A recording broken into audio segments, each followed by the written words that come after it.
As anybody who listens to Robin Hood Radio knows, we always like to connect and be connected to different magazines that provide incredible information for our area. And the latest to join with us in our cooperative efforts of publicizing things good about our communities that we live in is Mainstreet magazine.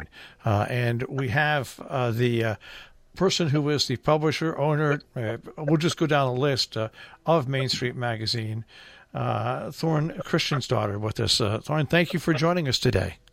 Thank you so much for having me. Now we're going to have this, folks. So you folks know, we're gonna run this every week. It'll be rebroadcast every once in a while, but we want to just keep people more aware and get the understanding of what the benefits are to have a magazine like Mainstreet magazine in our area. So, Thorunn, I guess my first question to you, because this always gets asked of Jill and I when we started our venture about 12 years ago. What in the world ever made you cross your mind to start a magazine that has now become not only a well-respected magazine that's published for newsstands, but also online? What was the genesis?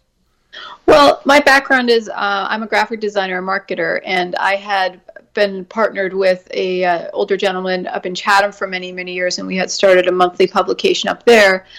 We went our separate ways, and I moved my design firm down to Millerton, New York, and I kind of grew up in the area. I knew Millerton and this kind of tri-corner very well, and it's such a unique area. And when I was setting up my office, I happened to have a conversation with my dad, and I was just saying, there's really no publication just for the Tri-Corner area. Yes, we're lucky that we have two newspapers, the Lakeville Journal, Millerton News, and there are plenty of magazines in and around the area, but nothing that specifically just focuses on the Tri-Corner. And his immediate response was, well, you need to start one. And my immediate response to that was, I just got out of the magazine business, and because it's very time-consuming, as anyone knows who's in the business, as well as, you're really stuck there 2-3 weeks out of the month where, with deadlines and going to press and whatnot. But I was like, well, let me, do the numbers and figure stuff out. And from there, it kind of made sense. And I was fortunate enough from the very beginning to partner with some very talented and amazing writers like Christine Bates and Mary O'Neill, who were first to come on board on this crazy adventure with me. And my sister-in-law quit her job and came to work for me. And so it was a lot of risk in the dead of winter. But, we made it work, and we grew, and we've grown together. It's interesting because when we put the radio station together, we have 75% of our shows are local shows. The other 25% are NPR. But the amount of people that came forward and this is 10, 12 years ago, and that are still with us, yes, that do shows is absolutely amazing. And I think that's what makes your magazine and what we do. I think what makes it so great because it's not only put together by local people, but the people who contribute to it all know the local area and are very well understanding of what the area wants and needs and doesn't have and does have. I think that's the critical part. And I was, as I said earlier, I was so fortunate to get, a handful of amazing people to work with me, both the photographers and the writers. And yes, it's my publication. Yes, I'm the one who pays the taxes and does all the, the grunt work. But I always say to all of them, this is ours together. And something that I've always done when people, because we get a lot of people who, want to write or contribute, and, so we get a lot of resumes and stuff. But, when I talk to people, I always ask them, what are you interested in? What's your passion? What do you know about the area? And, what are you interested in writing about and sharing? And so my writers all kind of have their niches. And, Christine came to me. She's the one who pitched the, having a real estate article every month because she was interested in that. And she and I discussed business. That's something I'm interested in. She was. So every month she has I'm sorry? Oh. Every month she has an entrepreneur feature as well as the real estate feature. And then Mary is interested in all kinds of subject matter. So, her gamut runs so wide. Then through Mary, I got to know Ian Strever, who's now the principal of Housatonic Valley Regional High School, and he loves outdoorsy things, so he kind of became our buff on that. And so, it's I just feel like, where your passion is, that's where you really shine, and it comes through in the writing and just, the energy that you put into a piece. And so, I love that about it, and I love the folks I get to work with every day. We are speaking with Thorunn Kristjansdottir, who is the publisher, owner of Mainstreet magazine. And you're going to hear Mainstreet magazine here on Robin Hood Radio every week, once during the weekdays, on Tuesday mornings on the Breakfast Club, and on Saturday mornings as well in the 8 to 9 o'clock hour. So now let's talk about, you established the magazine. The magazine now established. You have also now have a website that goes along with that magazine. Yeah, so we've always, had a web presence, if you will, but it's just information about our ad rates, distribution, the basic gist of the magazine itself, and then we've had our past issues on there and a few other things. But this spring, I was thinking that, okay, what's the next step for us? And we've always, since we started in 2013, we've always been kind of limited with, print is expensive, and so, we're stuck with a certain page count, and, print prices have gone up a few times. So, and then the fact that we come out monthly, we can't always cover events and cover, very specific types of things just because of real estate. We don't have enough space in the magazine for everything that we'd like to share. But the internet gives us an ability to do more of that. So we had, actually one of my brother's best friends started working with us this spring, a very talented writer, Griffin Cooper's his name. And with Griffin on board, in addition to all of our other writers, we are kind of have the manpower and the drive to be able to grow our website and have more content on there, but all with our flavor. So our mantra has always been to focus on the things that matter to the people who live here and who visit here, the people, places, things, businesses, history, etc.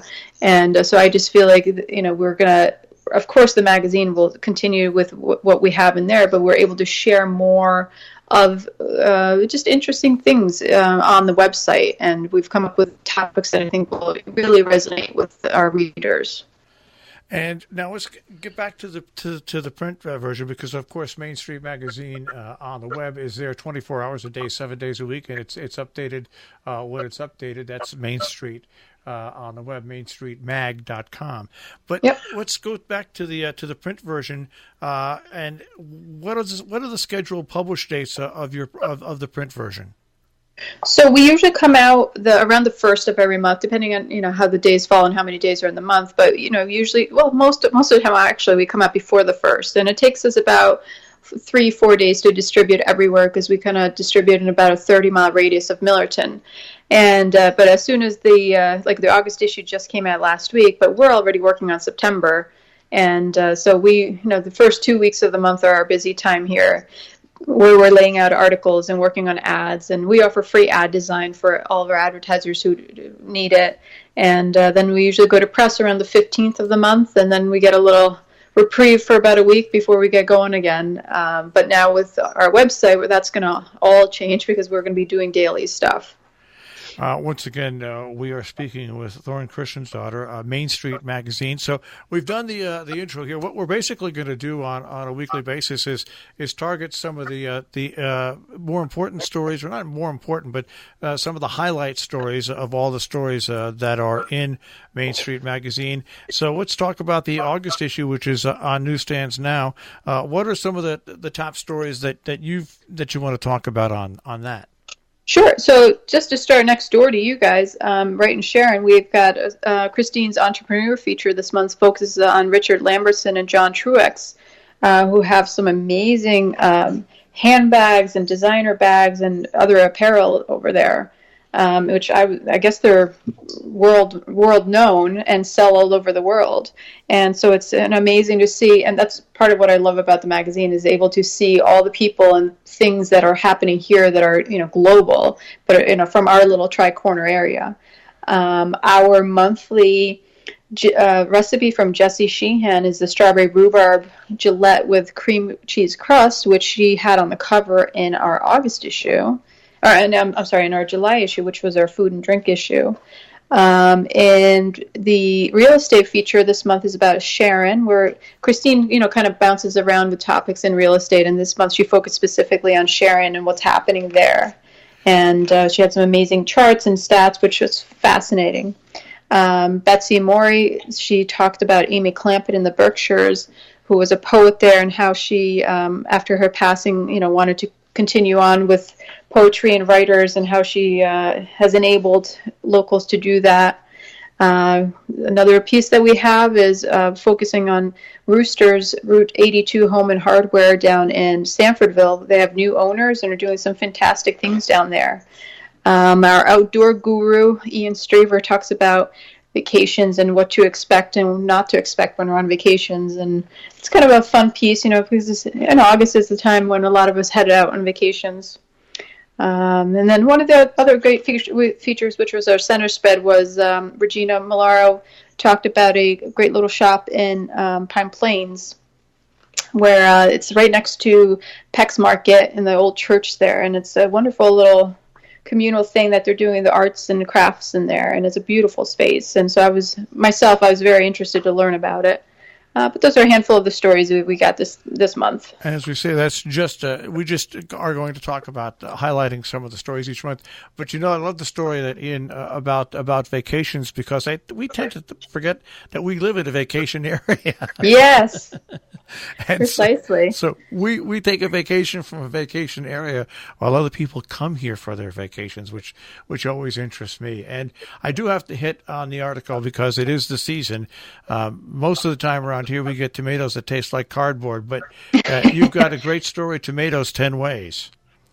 Yeah, so Dominique pitched me to talk about tomatoes and recipes because it's the height of tomato season, I guess. I guess because I detest tomatoes, and she thought it was pretty funny because she thought she could for sure get a quote from me about tomatoes, include that in the article. But tomatoes are the only vegetable basically that I really hate. But despite that, when I was proofing it and putting the article together, I was like, oh, that actually sounds pretty good. Oh, this recipe sounds pretty good.